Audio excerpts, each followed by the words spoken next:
महाराज जी पूछना चाह रहे हैं कि हर बार गर्भ जब आता है तो गर्भपात हो जाता है महाराज, जो ठहर नहीं पाता, तो महाराज जी पूर्व जन्म के प्रारब्ध हैं या कोई कहता है भगवान की इच्छा है? महाराज जी नहीं, को भगवान कैसे की इच्छा से पूरी सृष्टि रची गई है। केवल एक गर्भ की नहीं बात है। भगवान ने एक ही इच्छा केवल की है, एको हम बहुश्यामा, मैं एक बहुत रूपों में हो जाऊं। इसके बाद हमारी इच्छा लागू हो गई, वही हमारा पतन कराती है, वही हमें सुख देती है, वही हमें दुख देती है। अच्छे कर्म वाली इच्छा सुख देती है, बुरे कर्म वाली इच्छा दुख देती है। ये पूर्व का विधान है। जैसे मान लो आपका तो गर्भ स्रवित हो जाता है, गर्भ टिकता नहीं है, लेकिन गंगा मैया का तो गर्भ से प्रकट हुए बालकों को गंगा में फेंक देना पूर्व विधान। जानती हैं कि ये अष्ट वसु हैं, इनमें सबको हमें मुक्त करना है, तो जहां पर प्रकट होते तो गंगा में फेंक देती जाके। आठवें वसु जो भीष्म जी के रूप में विराजमान है, उस समय महाराज शांतनु ने कहा तू कौन है?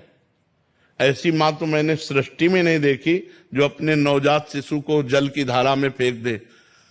तो उन्होंने कहा, हमने कहा था आप प्रश्न मत करना, लेकिन आपने प्रश्न किया तो मैं देवी गंगा हूं।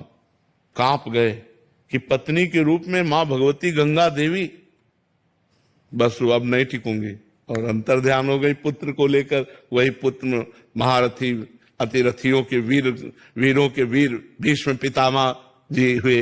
तो हम ये कहते हैं कि जैसे जिन जीवों को केवल आपके गर्भ में आने का लिखा हुआ है, लेकिन आगे जीवन लीला नहीं, तो गर्भ में आकर ही वो शांत हो जाएंगे, वो गर्भ स्रवित हो जाएगा, वो जन्म नहीं ले पाएंगे।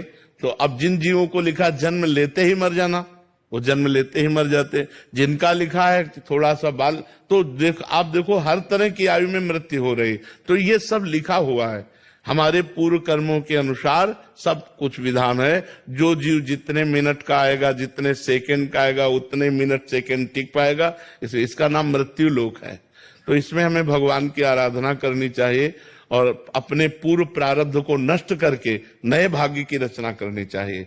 भगवान की आराधना से, भगवान के सुमिरन से, नाम जप से हम बहुत बड़े बड़े पापों को नष्ट कर सकते हैं, और पाप नष्ट हो गए तो गर्भ रह जाएगा।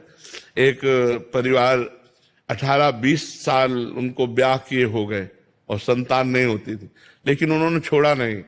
दंडवती परिक्रमा लगाना, सत्संग में आना, भजन करना, वो लगे रहे। तो 2 बच्चे एक साथ प्रकट हुए। भगवान करतुम अकर्तुम अन्यथा करतुम है। वो कोई साल नहीं जाता जिस साल वृंदावन की दंडवती परिक्रमा नहीं लगाते, खूब भजन करते साल। अब पाप नष्ट हो गए तो 2 पुत्र एक साथ प्रकट हुए, परिवार चलाने वाले हो गए। अगर वीडियो पसंद आए तो जरूर सब्सक्राइब और लाइक करिए।